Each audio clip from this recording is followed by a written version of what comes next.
बिहार विधानसभा चुनाव से ठीक पहले आरजेडी प्रमुख लालू प्रसाद यादव और उनके परिवार को एक बड़ा झटका लगा है। आईआरसीटीसी घोटाले में दिल्ली की राउत एवेन्यू कोर्ट ने पूर्व रेल मंत्री लालू प्रसाद यादव के खिलाफ आईपीसी की धारा 420, धारा 120 बी और भ्रष्टाचार निवारण अधिनियम पीसी एक्ट के तहत आरोप तय कर दिए हैं। इसके साथ ही अदालत ने लालू यादव की पत्नी राबड़ी देवी और उनके बेटे और राज्य के पूर्व उप मुख्यमंत्री तेजस्वी यादव के खिलाफ भी धोखाधड़ी और आपराधिक षड्यंत्र के आरोप तय किए गए हैं। अदालत ने यह फैसला उस समय सुनाया है जब बिहार में अगले महीने चुनाव होने जा रहे हैं, जिससे राजनीतिक हलचल तेज हो गई है। ये मामला आईआरसीटीसी के रांची और पुरी स्थित 2 होटलों के टेंडर आवेदन में कथित भ्रष्टाचार से जुड़ा है। आरोप है कि जब लालू प्रसाद यादव 2004 से 2009 के बीच रेल मंत्री थे, तब उन्होंने इन होटलों के रखरखाव के ठेकों में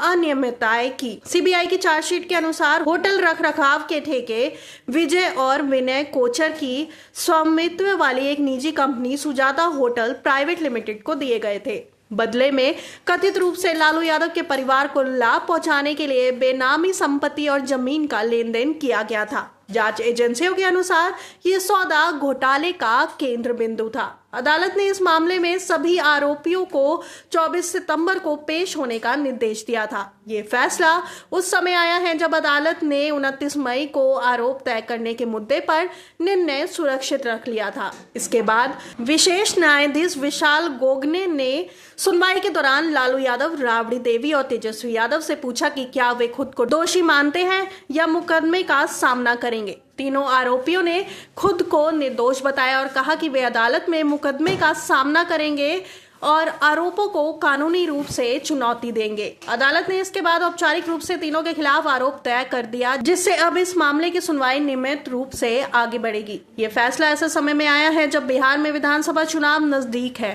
आरजेडी की राजनीति में लालू प्रसाद यादव का परिवार केंद्रीय भूमिका निभाता है, इसलिए अदालत का यह निर्णय न केवल कानूनी बल्कि राजनीतिक रूप से भी अहम माना जा रहा है। राजनीतिक विशेषज्ञों का मानना है कि इस केस का असर चुनावी माहौल पर पड़ सकता है, जहां विपक्षी दल इस फैसले को भ्रष्टाचार के खिलाफ कार्रवाई के रूप में पेश करेंगे, वहीं आरजेडी इसे राजनीतिक साजिश बताने की कोशिश कर सकती है। तेजस्वी यादव, जो फिलहाल पार्टी के प्रमुख प्रचारक है, पहले भी इस केस को राजनीतिक प्रतिशोध का परिणाम बता चुके हैं। उन्होंने कहा था कि बीजेपी और केंद्र सरकार विपक्ष को कमजोर करने के लिए जांच एजेंसियों का इस्तेमाल कर रही है। इस मामले में 14 आरोपी है, जिसमें लालू प्रसाद यादव, राबड़ी देवी, तेजस्वी यादव और कोचर बंधु शामिल है। सीबीआई की जांच में कहा गया कि रेल मंत्रालय के अधिकारियों ने भी इस प्रक्रिया में नियमों की अनदेखी की और सुजाता होटल को अनुचित लाभ पहुंचाया गया। सीबीआई और ईडी ने इस मामले में कई बार पटना, दिल्ली और रांची में छापेमारी की थी। कई दस्तावेज,